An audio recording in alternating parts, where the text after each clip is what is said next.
Palit siya ka pero ano pa? Ha? Minsan palit siya ka pero laway pa si mo. Ay, gupi ko blaw. Ha? Gupi ko sa ako. Kung gupi ka, mas gupi pag hindi palit siya si mo. Ay, Ay, doon. gago yan. Ay, abaw.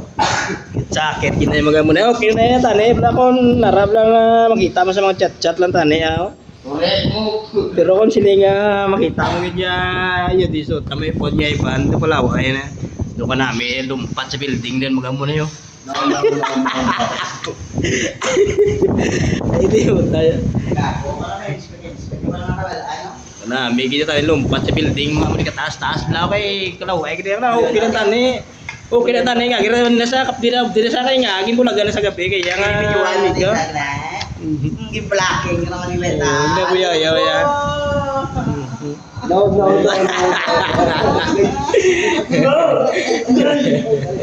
Yung bailo, sa akong gupi, kung siya mas gupi, may kinong laki yung bailo. Ayun guys, Diyos ko. Wala na talaga pag-asa, papadudot. Tanggap ko naman sana ako kahit tiniwalayan niya ako. Pero hindi ko lang sana makikita na meron siyang ibang lalaki na pinagpalit ako. Agad-agad na lang ang nangyari. Napakasakit talaga na parang gusto ko na lamang magpakamatay. No.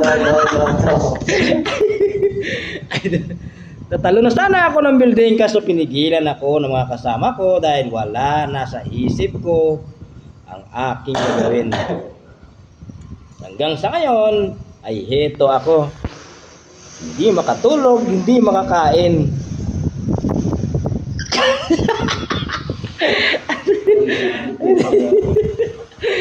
Sakit kita yun matyagan niya daan niya. Sa isang pahiwatig na nagpapaalam ka na.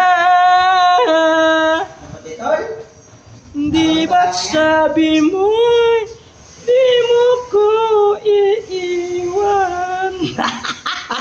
Wala na. Hanggang doon lang talaga ang aming pagsasama, papadudot. Gupi pag-ibot, tabay gupi ka. Laway ba? Di ba naman makadagdikis na sabi ko na lamang na sana madapa na silang dalawa. Tandaan. Sakit talaga ng aking naramdaman, parang durog na durog talaga ang puso ko nung nakita ko ang mahal ko na meron ng ibang kinakasama. Ang sakit. Halos hindi ako makatulog, papadudot, sa kakaisip ko sa babaeng minamahal ko ng lubusan.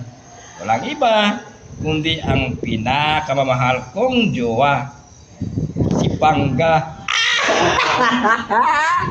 Ay, aba, Diyos ko.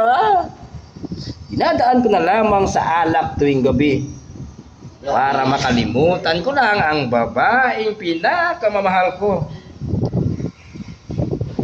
Pero wala talaga, ganun talaga ang pag-ibig. Minsan nasa ibabaw, ay minsan nasa taas. Ilalim po rin. Ay, shoot tayo. Ito ba itong bilingan na ibe? Sa office.